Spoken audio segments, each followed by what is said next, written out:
Hello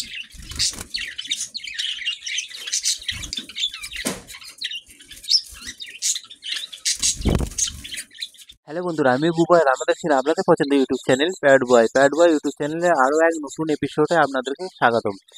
যে সকল বন্ধু নতুন করে জাবা পাখি পালন করেছেন বা পালন করবেন বলে চিন্তা ভাবনা করছেন, তাদের জন্য খুবই একটি স্পেশাল ভিডিওর টাইটেল এবং থাম্বনেল দেখে আপনারা নিশ্চয়ই বুঝতে পেরে গেছেন যে আজকের ভিডিওটি কী হতে চলেছে। হ্যাঁ বন্ধুরা, ঠিকই ধরেছেন। আজকের বিষয়টি হচ্ছে জাবা পাখির সমস্যা। অর্থাৎ আমরা যে জাবা পাখি পালন করি, এই জাবা পাখি পালনের ক্ষেত্রে কিছু কিছু সমস্যার মুখে আমাদের পড়তে হয়। সেই কয়েকটি সমস্যা নিয়ে এই ভিডিওর মধ্যে সহজ সরলভাবে আপনাদের কাছে শেয়ার করেছি। তাই বন্ধুরা, আপনাদের কাছে ছোট্ট রিকোয়েস্ট, ভিডিওটি শুরু থেকে শেষ পর্যন্ত দেখুন, যাতে ভিডিওটি আপনারা ভালোভাবে বুঝতে পেরে যান। ভালো লেগে থাকলে প্লিজ একটি লাইক করুন, কমেন্ট করে জানান ভিডিওটি কেমন লেগেছে, এবং সাবস্ক্রাইব করে পাশে থাকা বেল বাটনটি পুশ করে অল করে দিন, যাতে আমার চ্যানেলে নতুন নতুন পাখি রিলেটেড ভিডিও আপনাদের কাছে নোটিফিকেশান হিসাবে সর্বপ্রথম চলে যায়। তো বন্ধুরা, দেরি না করে ভিডিওটি শুরু করা যাক।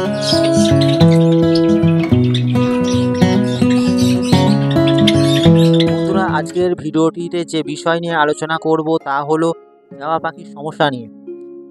এই সমস্যাগুলি প্রায় প্রতিটি জাবা পাখি পালকদের ক্ষেত্রেই ঘটে গেছে বা এখনও ঘটে চলেছে।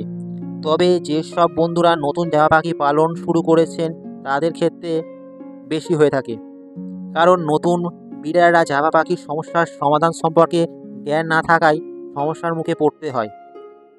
সমস্যাটি কি? তো বন্ধুরা, সমস্যাটি হলো জাবা পাখির ডিমে ব্লাড আসছে না। আর দ্বিতীয় সমস্যাটি হচ্ছে নতুন ডিম পাড়া ডিম হাঁড়ি থেকে বাইরে ফেলে দেওয়া। যে সকল বন্ধুরা জাবা পাখি পালন করছেন, দীর্ঘ বহুদিন পর যখন আপনার প্রিয় জাবা পাখি ডিম দেয়, তখন আমাদের মনে আনন্দের শেষ থাকে না। কিন্তু ওই ডিম যদি হাঁড়ি থেকে নিচে পড়ে যায়, বা জাবা পাখির ডিম কিছুদিন পর যখন দেখবেন ডিমে ব্লাড আসেনি, তখন আমাদের মনের মধ্যে দুঃখ জন্মায়। এই যে সমস্যাগুলি হয়, এর 3 থেকে 4টি কারণ হয়ে থাকে।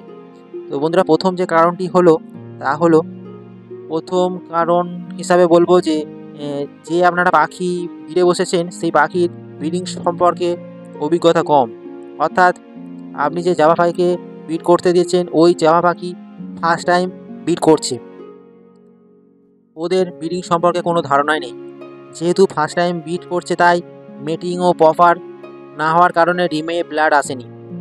আপনারা খাঁচার পাখি বসার জন্য যে ডাঁড় ব্যবহার করে থাকেন, তা কখনোই স্টিলের বা প্লাস্টিক বা লোহার পাইপ দেবেন না। এই সব জিনিস ব্যবহার করলে পাখি ঠিকভাবে মেটিং করতে পারবে না, কারণ স্টিলের বা প্লাস্টিকের পাইপ গা তেলা হওয়ার কারণে পাখি মেটিং করার সময় পাখির পা পিছলে যাওয়ার চান্স থাকে। তাই এই সব ব্যবহার না করে গাছের ডাল বা লাঠি ব্যবহার করতে হবে। গাছের ডাল খসখসে হওয়ার কারণে পাখি মেটিং করার সময় পা স্লিপ খাওয়ার সম্ভাবনা থাকে না।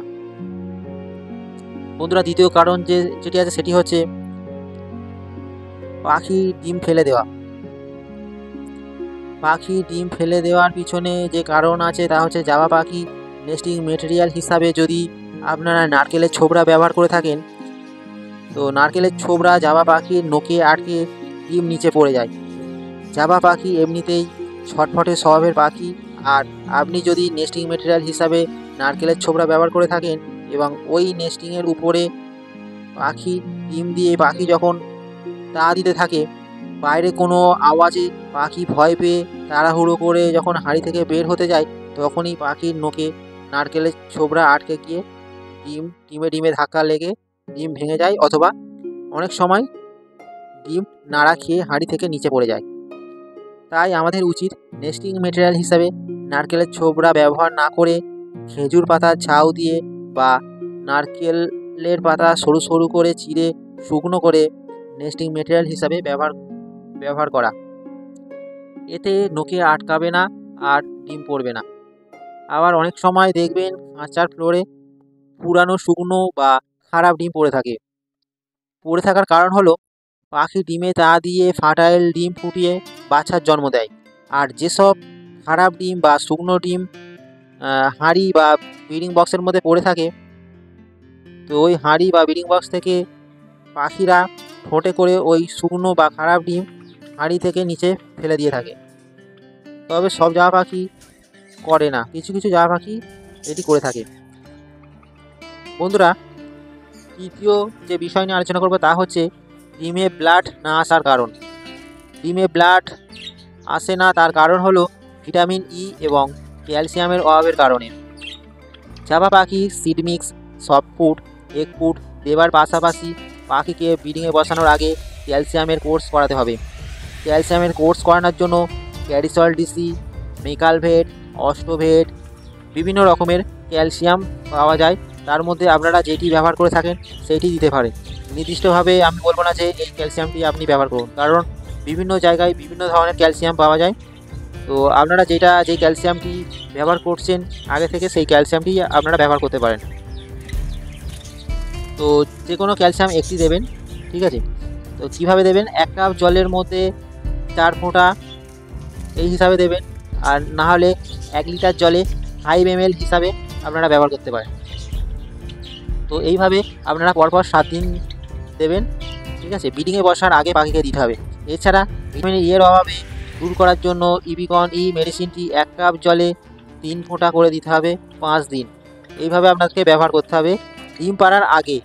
ডিম পাড়ার পরে কখনোই দেবেন না, যা মেডিসিন দেবেন ডিম পাড়ার আগে দেবেন। এছাড়া আপনারা খাঁচার মধ্যে সমুদ্রের ফেনা, যেটাকে বলা হয় ক্যাটেল ফিশবোন, এবং মিনারেল ব্লক সর্বক্ষণ দিয়ে রাখতে হবে। পাখি তাদের নিজস্ব সময় হিসাবে তারা খেয়ে তাদের ক্যালসিয়ামের ঘাটতি, মিনারেল ঘাটতি পূরণ করবে।